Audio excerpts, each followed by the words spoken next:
your biggest enemy, the most important conversation you will ever have in life is the one you have with yourself.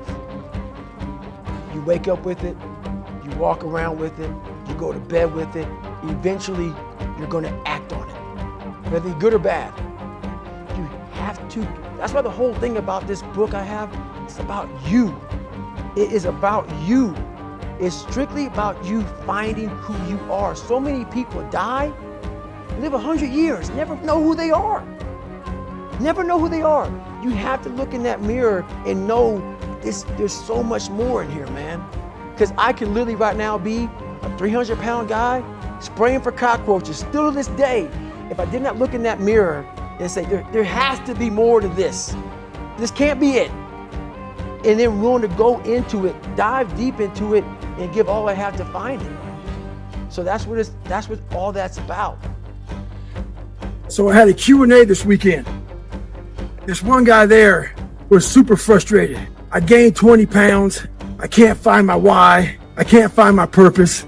I can't find motivation. Can't find a gym. He went on and on. So I said, hey, okay, relax. Just relax. Can you find your balls? Once you locate those, I need you to grab them. After you grab them, I need you to go find some shoes. You got some shoes, you can go walk. You can go run. As far as the gym you can't find, do you have a floor where you live? Do some fucking push-ups. Do some sit-ups. We're waiting to find purpose. We're waiting to find why. We're waiting to find all this shit before we start. The thing about it is this. Start now. So when you find your fucking purpose, you find your why, you can get after it. Stay hard. We're all, a lot of us are going through a hard time in life. Some people have been bullied. Some people are just stressed out. Some people are insecure. Some people are fat and overweight. And the world puts a lot of this shit in your mind. It's not just you. Yeah, you help it. And my whole thing is about, I had to develop a mindset that was indestructible. I had to armor plate my mind. And it's about what you're saying to yourself, but it also comes with work. So whenever I was getting beat down, physically, mentally, spiritually, whatever I was going through, just saying, I would put, you can't hurt me. Can't hurt me just became a message, I would say to myself. And that's just kind of where it comes from. That's where I started learning that life is one big psychological warfare that you play on yourself. You play on yourself, man. The most important conversation I ever had is with myself. And the shit I was telling myself was so fucked up, it was so wrong, it was so misguided. And it started to be what you say to yourself every single day. And I started creating a whole nother warfare. A whole nother battle started becoming. I was like, oh, hang on a second, Goggins. You have these tools. You have these tools. Your life was basically the perfect grounds for training for where you need to go in your life. All the beatings, all the bullying, all the, you going through learning disabilities, all the struggles. It was the absolute perfect training ground for you to go to where you need to go. And that's how I started looking at my life versus woe is me, poopy pants, kick a rock down the street mentality. It was nah. I believe that most human beings are only living at about 40% of their capability. So the mind has a governor, like a car. If you're driving a car and the car has a governor on it, the car may say 130 miles an hour, but the governor is set for 91. Once that governor sets in, you get to 91, that car starts doing this. The car wants to go. The car wants to go. The factory said, we're not going past 91. We have a factory, a nice governor in our brain, and it's a survival mechanism. It protects us from pain and suffering. The second we feel that shit, our mind says, oh no, this isn't fun. We should back off. We should sit down, find something more comfortable. And there's something about the mind. The mind has the tactical advantage over you at all times. At all times of your life, the mind has a tactical advantage over you. Why is that? It knows what you're afraid of. It knows your insecurities. It knows your deep, dark lies. And it starts to push you away from that shit. It pushes you in a direction that is comfortable. The mind controls everything. So what I realized was that when I was growing up and I was 300 pounds and I got all fat and I got all insecure, I realized that my mind kept taking me in this direction. When things got uncomfortable for me, when I was facing my insecurities, I was facing my fears, My mind said, oh no, we got the tactical advantage. We just get you, separate you from this feeling over here. Life's all about feelings. We want the happy feeling. We don't want that feeling of this sucks. Why am I here? And you don't have any, so you can't answer those questions, so you leave. I started realizing that if in that moment you can answer those questions and you are now in charge of your brain versus your brain ruling you, that's where all that stuff comes from. So the 40% rule is all of that. You get to 40%, your brain says, we're done. Let's roll, man. This is starting to get painful. This is uncomfortable. So you sit down. You have to figure out ways, and everybody's different. That's how the book kind of talks about, like we all have these things about, 5 steps to this and 4 steps to this. It's a lot more than that. That's all bullshit. It's a practice that you have to, it's a habit.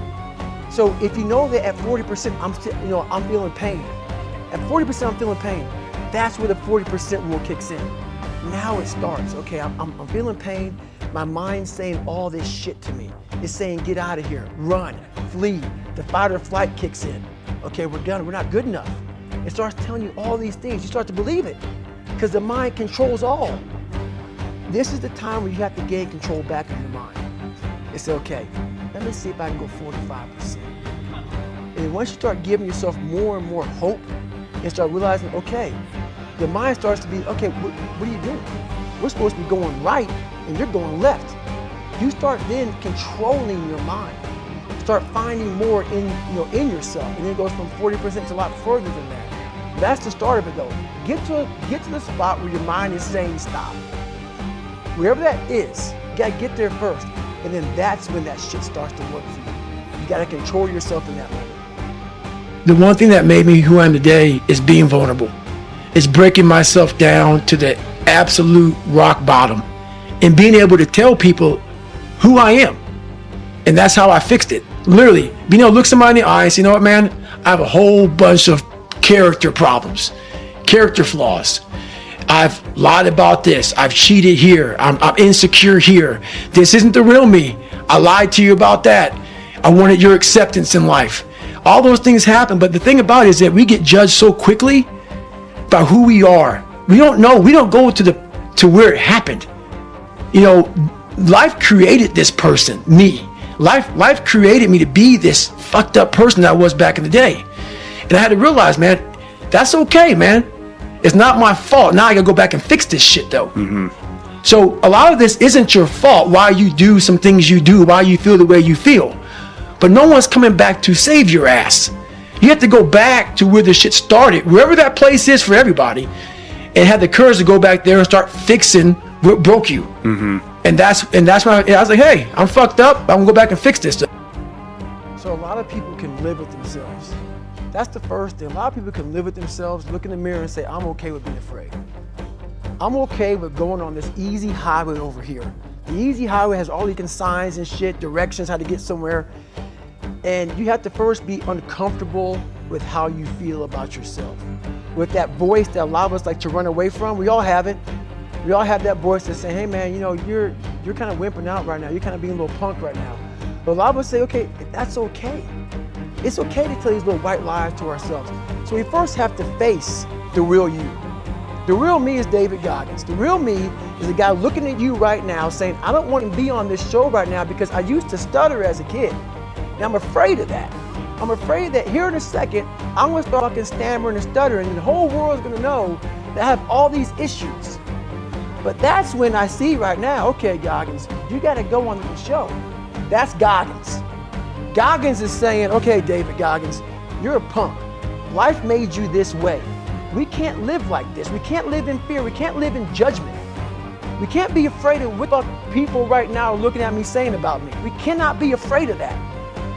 That's Goggins. Goggins saying, all of you who don't like me, who don't want it, and that person then comes in. But you have to be David Goggins and say, man, I'm afraid of this, up here. Life made me this way here. I stutter. I have these issues with reading and writing, and I'm fat and I'm insecure. You have to face that in that dark room. In that dark room is who you are. But in that dark room is where you have to create another human being that walks out of that dark room to face who you are. That's the only way you're gonna get over all those things. You have to create someone else. Not like you have two different personalities, it is you, but you have to find strength. And that visualization of almost me cracking out Goggins, like almost like that Superman cape, like I'm coming out a different person, a person that doesn't give a fuck about anything, who doesn't care about being judged, who knows I'm weak, who knows I'm afraid, who says, whatever you think about me, take it, whatever, I'm here. That's Goggins. God just hooked you right the fuck up. He hooked you right up, man, with the perfect place. You were training. For the first 18, 19, 20, you were training for this stuff, man. You have the advantage of everybody else versus, my God, they're so above me. They came from a great family. Mom and dad love them. They didn't have to learn, they didn't stutter, they didn't struggle. No, man, your struggle is what made you who you are now. So I started flipping this into a whole different, I started being a master of what I was scared of. I was scared of my mind. And I became literally a master of that mind. And that's what now, from now on, it sets me apart from most people. I started diving into that.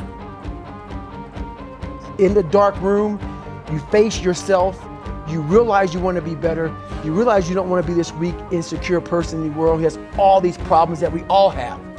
We all have. Social media is a great platform to tell you who we want to be, not who we are. So that's where that dark room is. A lot of us out here are pushing real hard, but we're afraid to go to that dark side. In your mind, when you push real hard, you have this door in your mind. And a lot of us don't want to open that door. Once you open that door, you're in a tunnel. It's a dark ass tunnel and you can't see shit. But there's one thing about being in dark places. If you have the courage to stay in there long enough, your eyes will start to adjust to the darkness. Your body and mind will always adjust to more suffering, to more pain. If you want to push harder, know this. Your mind quits way before your body does. So you have to be willing to go way into that darkness and find more of yourself. Stay hard. So in my book, I talk about it a lot. It was my junior year in high school, and I fell back a lot. I fell back in this hole of life. The second you think that you've overcome it, you climbed Everest, you're on that last hold, and life will say, not today, and it'll push you down. And my junior year in high school, I missed a whole bunch of school, was lying to my mom, had like a 1 point something GPA. I was just jacked up. I mean, I was in one of the worst spots in my life. And my mom was going through a lot of shit too, and she didn't have time to sit back and baby me. And it was me against me. My pants were down to my knees. I was not, whatever was going on, I was in bad shape. So I went to the bathroom and I had this weird haircut because I wanted attention. I was an attention getter. I went to an all-white school pretty much. Some of the kids liked me, a lot of them didn't like me, whatever, it didn't matter. I was looking for something, so I would dress differently, crazy haircuts, and I went to the mirror and the reflection in it revealed a lot of bad things. A lot of things that I was hiding behind the saggy pants. And I'm looking at myself in the mirror going like, God, dog, dude, you are something else, man. Like, you have created a character. I want to be the cool guy table, and whatever I could do to get attention, I did. And it wasn't me. It wasn't who I was inside, but I was scared for anybody to know who I was inside. So in that accountability mirror, I call it, I got real with myself. I said, you have a third grade reading level, which is hard to admit when you're a junior in high school that you copied every single thing you did because of fear they're gonna put me in a special school. We all know what special means. I'm gonna have a title on myself the rest of my life. And being cool, you don't have a title on yourself. So I started cheating. I was dumb. And people say, oh, you know, you have a learning disability. I had a learning disability, but I realized I was lazy. So I called myself out there. I called myself out every which way possible. I didn't call myself out, I was just honest. I was honest. Look at yourself, man. Look at yourself. And it was that day, and a couple other days after that, I just got real with myself. And every day I came home, I called the accountability mirror. What am I gonna do today to change what I see in this mirror? What am I gonna do today? And a lot of it was, I stopped sitting with the cool guys. I actually tucked my shirt in and went to school looking like, hey man, this is how I'm gonna look. If you don't like it, so be it. I had to really wear this layer of skin. I had to develop a really calloused skin on me to take whatever you're gonna call me, you're gonna call me. Whatever I'm gonna be, I wasn't a geek, but whoever I am, you're gonna see me. You're gonna see me for who I am, because I need to change who I'm not. And that accountability mirror just became raw. And when I became fat over the years, because I fell back in the hole, I called myself fat, because I was fat. And people don't want to do that. They want to say, oh, don't call yourself fat. Don't call yourself dumb. If you're not real and raw with who you are, nothing's gonna change. And in this nice new world that we live in, we want to hear, you're just a little big. No, man, you might be fat. And it's okay to hear that from yourself and from everybody else. So that's where it started at. And it's raw, and it gets ugly sometimes in me in that mirror, but I'm also proud of myself to be able to tell myself that and then fix what's in that mirror. I'm trying to build people up. I'm trying to armor their mind. I'm trying to get them the belief, because this world we live in is tough. It will beat you down. The world and the life that we live in is the ultimate competitor. It will try to take you out. It will find your weakness and it will just hammer you. If I can help you build belief, build confidence to the point where nothing can hurt you because you know exactly who you are. So the first thing about it is, once you realize it, and you have to realize it, you gotta call yourself out. Addressing it is very small. It doesn't go from like one morning this way, next morning I wake up and presto, 5 steps to greatness. No, it ain't that, brother. You read my book, this is hard work. It's every day, like right now. I had to be honest with you, man. I'm even shaking right now being on this show. I'm a big time introvert. How you address it is you face it. You face it every day. You face it every single day of your life, where you say, okay, like if you're fat and you need to lose weight, it's patience. It's patience in this fact of accepting who you are right now. I'm fat, I don't like myself. Accepting the fact that if you lose 3 or 4 pounds, that's a huge accomplishment. You have to live in your own world. You cannot judge yourself. That's why social media and all these things are horrible. You can't judge yourself off of the so-called competition that we have made up in our mind. The things that, how people look, how people act, how smart someone is. This is a race that you run completely alone. And you're all by yourself. I had tons of sticky notes all over my mirror. It wasn't like, be better than John or be as fast as whoever. Okay, David, yesterday you did this. Today, our next goal for the week is this. So I had a year goal, weekly goals, daily goals, hourly goals, and the big goal was I lied a lot growing up. I wanted to be accepted. One goal was, let's go one day without lying. Let's go one day, and then when I would lie to somebody, I would say, hey man, I had to go back now and apologize, say, hey man, I lied to you. You know how hard it is to go back to somebody and say, I lied to you? Hey man, you know what, back there, I lied to you, dude. I was really jacked up. So I figured out these ways of total accountability. Like right now, I had to run this morning before I talk to you, because why? That's what I'm about. I'm about mind, body, fitness. A lot of folks talk so much shit about, hey, I'm gonna change your life. I'm gonna do this, I'm gonna do that. Are you accountable for what you're doing? Are you accountable? And I mean to the T for what you're saying. I am. And that's where it started. It started with that total accountability of, let's not lie today. Let's tell people the truth about who you are. And when you can get on and tell someone, like I'm doing right now, exactly what you are, that's the goal in life. To put your life on a billboard, on the busiest road, in the busiest highway in the world, and say, this is how I used to be. Take it or leave it. Oh, I'm not going back. And I went back. I'm not going back, and I went back. I'm not going back, and I went back. It showed me even more of what we have as humans, if we're willing to go there and we're willing to push that extra step. And like I say, I always tell people, a lot of people, man, how do you do what you do? At the end of the day, I ask myself one question: can I take one more step? And usually the answer is yes. So if you can answer that question and not take another step, that is real failure. That is real quitting. So a lot of people can take one more step, but they choose not to. I don't know if you can take 2 steps. You got to answer that question after you take the first step. But I can always take one more step, so if I choose not to, that's on me. And I got to live with that.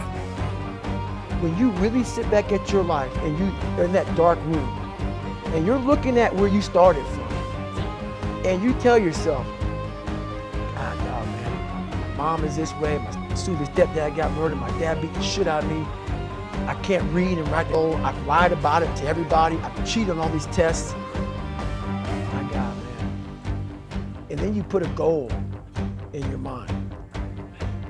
How are you gonna feel, man, when you accomplish this goal coming from that shit? Coming from the fucking hell you came from. A lot of people start from a good starting point. They have a good foundation. What if you can surpass all of these? What if everybody who was way up here started up here? And you started with no legs. You had drunken legs to even start walking, and then crawling, and then running. And then you start passing people with all this given to them. I had to use all this negative shit that was making me weak and horrible as a person. I had to use this as the power that now fueled me. I had to flip it on its head and say, hold up, this might be exactly what I need. The darkness is exactly what I need. It's how you look at your situation. And I was looking at it up. There's a lot of power in that list.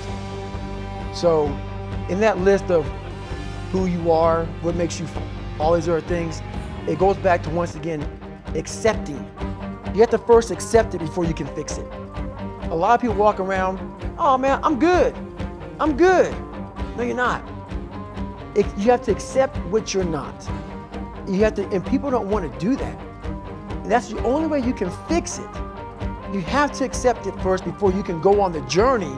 A lot of folks never even start the journey, man. They never start the journey because they live in this fake life that who they want to be, they act like they are, but they're not because they haven't fixed all this stuff yet. You got to fix this first before we can start our journey in life. So that's why I have them make this list.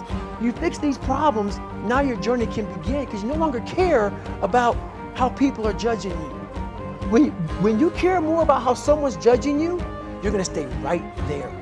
There's no forward momentum. So that's the whole thing about that list. Right. That's how they failed in that one moment. And they can't even enjoy their life now because they're now warm. They're now warm. There's no more suffering. There's no more suffering for me either. And we're in the same boat now. But you're suffering, so we're not suffering, but you're thinking about what you could have been. I am exactly what I should have been. And that's where people start to lose it. Because now I realize that in that 1 second. I go through all that. I know how it's gonna feel because I failed so many times before. Failure is the ultimate thing, man. I failed so many times before. That's why I don't look at failure anymore as failure. I look at it as my first, second, and third attempt. So that's what that's all about, man. Well, I'm not the smartest person in school. I had that issue.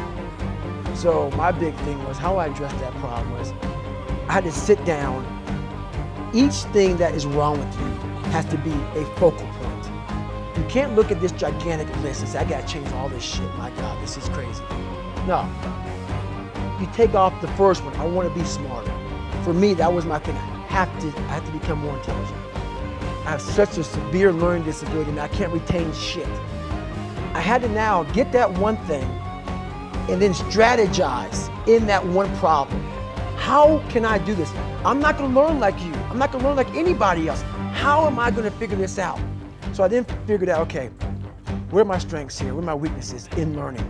All right, man, how am I gonna do this? And I figured out a way to do it by just strategizing. So how I learn to this day, if I have a big manual to study, I will have to get a bunch of spiral notebooks from the daggone store.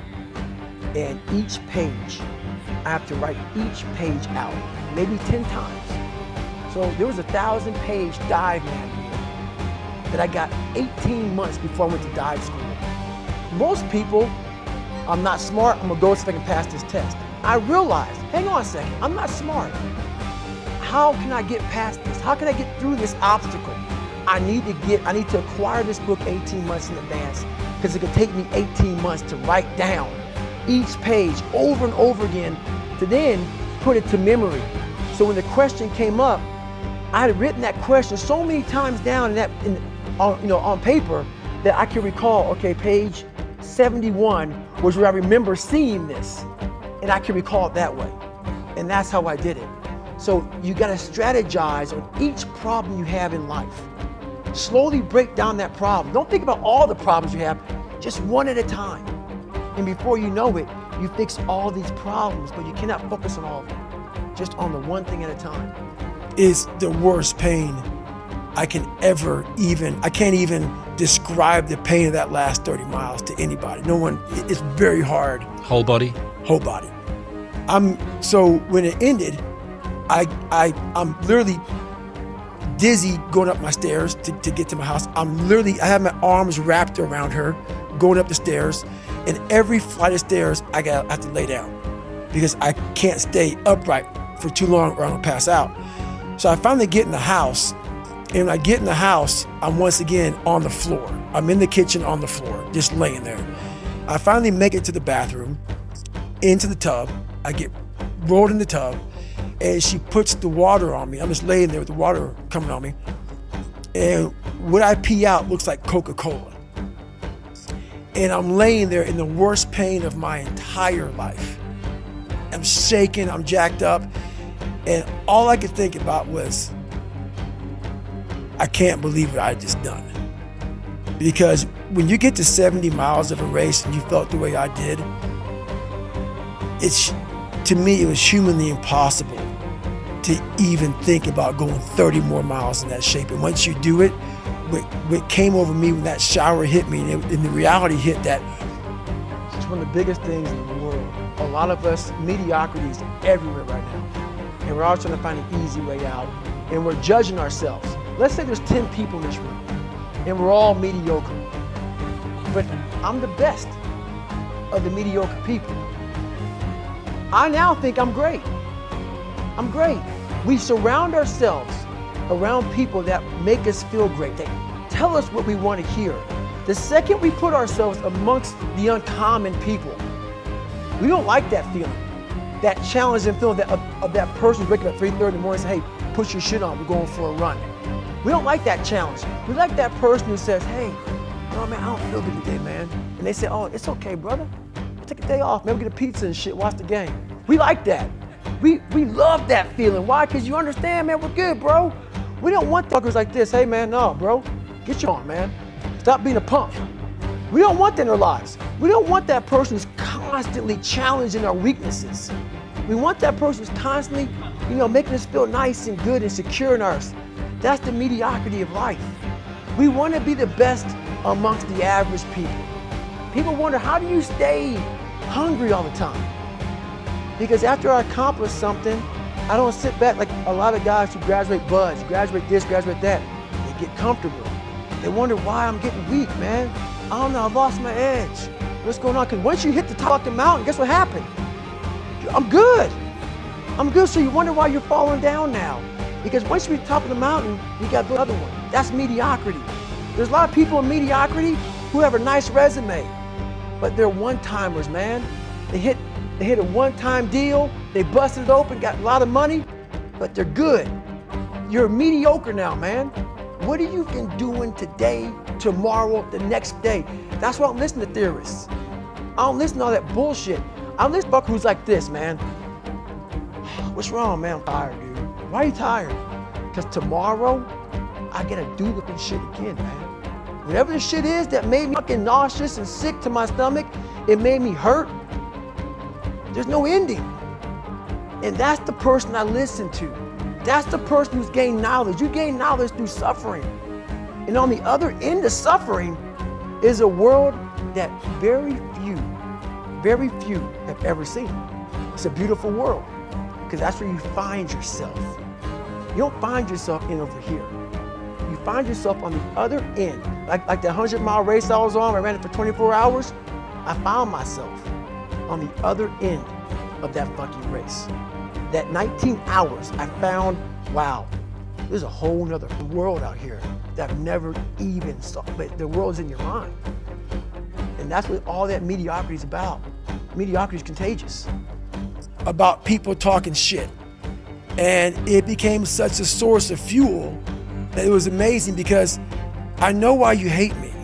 You hate me because you're probably in the bed right now. You're probably an underachiever. You're probably somebody who doesn't want to do anything with your life. So I make you question everything about yourself. So I'm going to continue making you question yourself by coming out here and being even more successful. So I listen to that while I run. I sometimes played in the house about me, and she's like, why do you do this shit? It's half comical and it's half inspiring. I'm actually inspired by it. I've learned to study people before I react, because there's no successful person in the world who's in a good headspace that's gonna ever attack anyone in that kind of manner. There's always gonna be something wrong with them. So you gotta always dive a little deeper before you get your feelings hurt. Before you get your feelings hurt by that bully at school or that boss at work, take time. Take that 1 second to pull back and study them. Because most people who are in good places, they don't care about what you're doing. They don't care about what you're doing. They don't try to destroy you. They actually will try to build you up versus destroy who you are as a person. So that's where I'm at now in life, is most people who do that, they're in a very dark, dark place. Not getting civilized is about having a savage mentality. Civilized is something where people, it's a comfortable world. A lot of us say, like for instance, I see these athletes right now who retire, I'm 38, I'm 39, I did 20 years at the top of my game, and I'm chilling out now. You see them a year later and how they look. What the hell just happened to you? What the hell? You're one of the greatest athletes of all time. Kids looked up to you. Women, men, all ages looked up to you. And they hit the pinnacle where it's time to retire, and their mind says, I'm civilized. The worst thing that could ever happen to any human being is they become civilized. It's that total accountability. Like even when you retire, there's a motherfucker looking at me and judging me right now, man. I was the baddest person to ever live. It doesn't go away, man. You gotta wake up, even though you retired, you never retired. You're setting the example every single day of your life.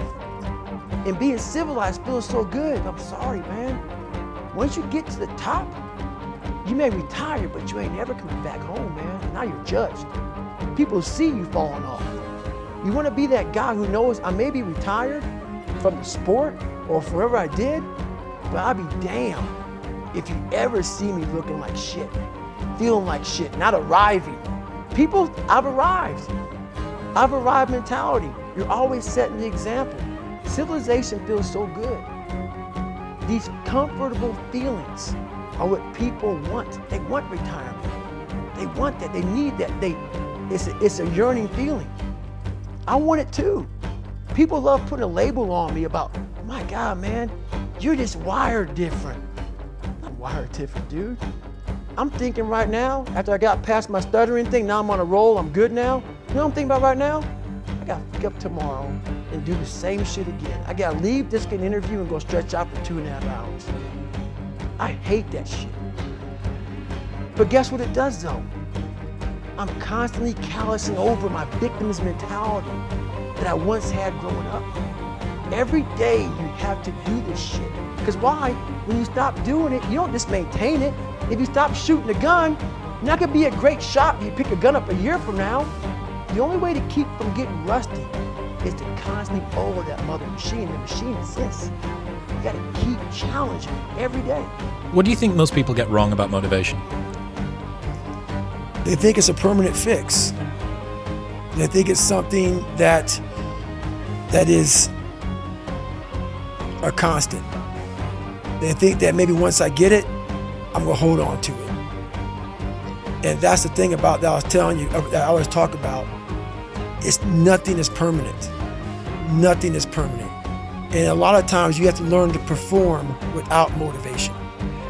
You have to learn to perform without purpose. You have to learn to perform a lot of different things.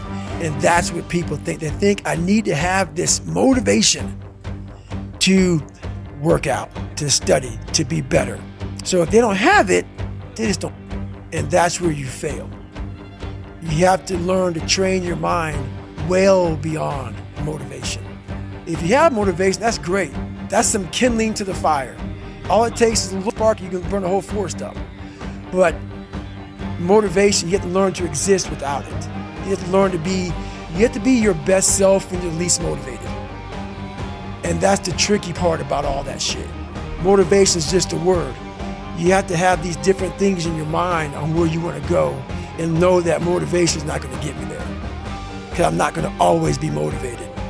How do I do it? How am I able to do what I do on a daily basis? You know, how do I fight the demons? Because they hear me speak and I'm very raw and real.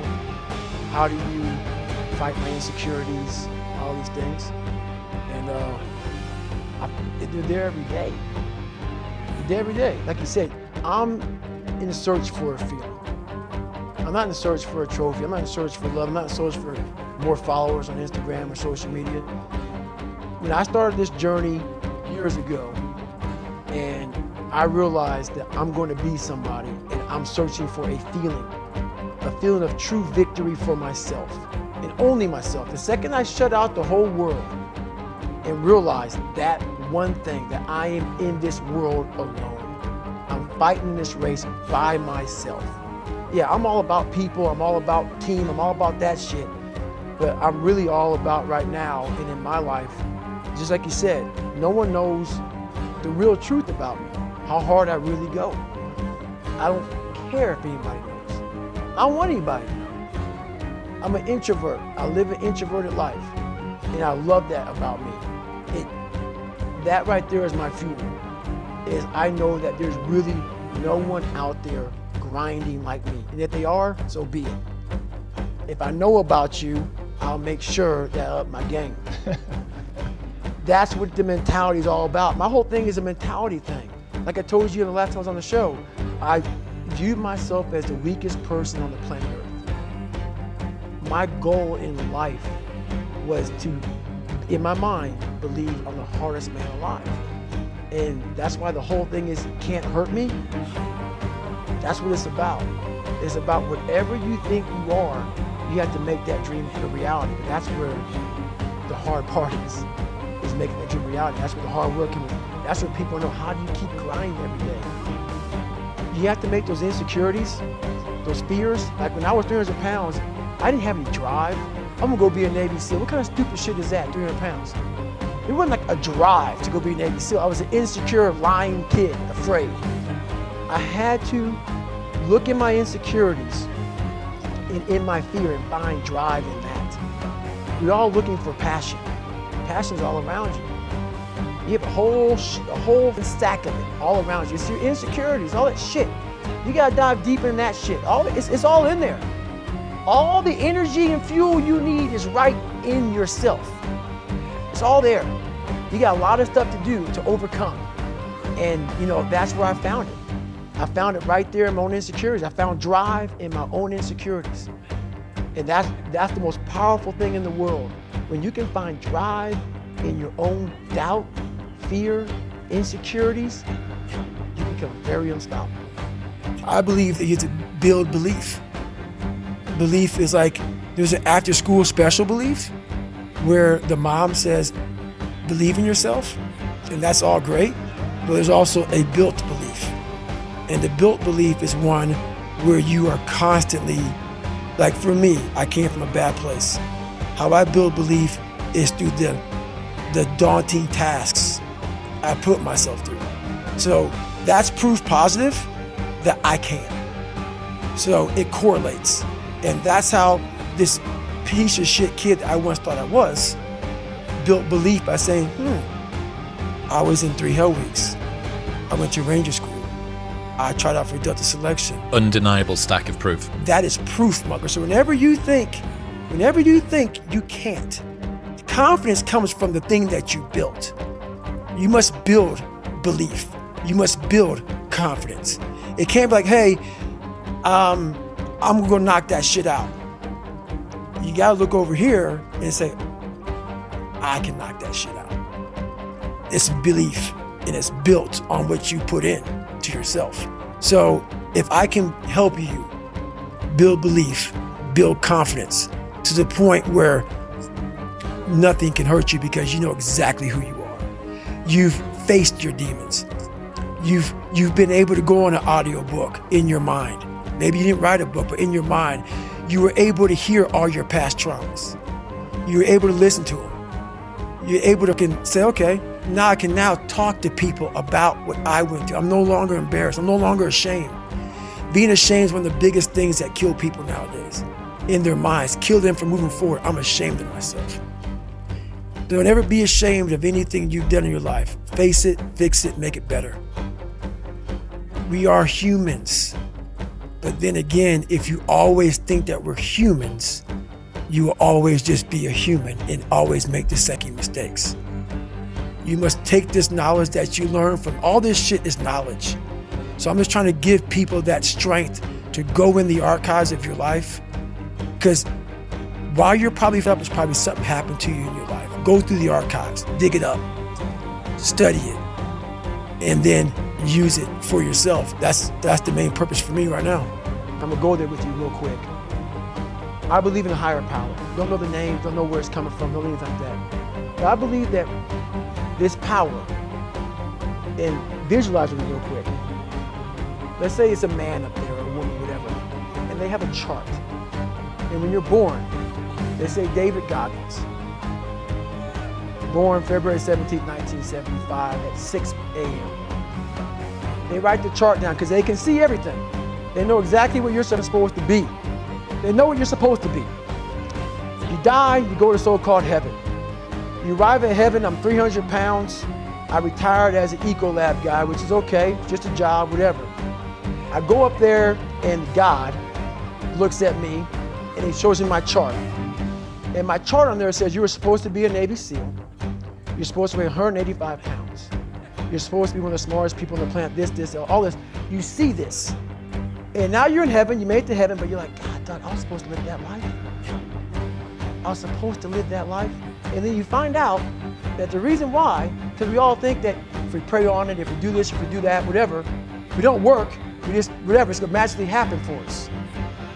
No, I believe that when I'm all said and done with, my whole job is to outwork the chart. Whatever the chart says about me, the all-knowing power up there, I want to get up there and say, him look at me and say, I know everything. I didn't see this. I didn't see this.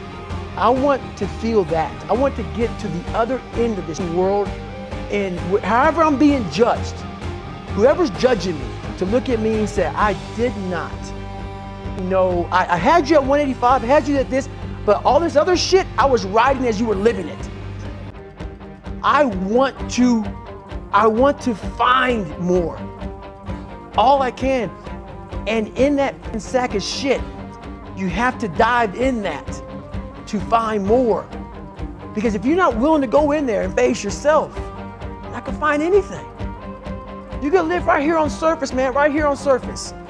So if there is an ending to this world and there is somewhere to go and there's a judgment, you're gonna get there and you might see a chart. And that chart may tell you who the should have been. And now you get the rest of your life to think about that. Man, I could have lived a much better life if I just would have just suffered a little bit more. If I just would have went in that shit and realized I had so much more. But fear and the 40% and living here versus living here, being afraid, stopped me. So I'm a big guy in visualizing.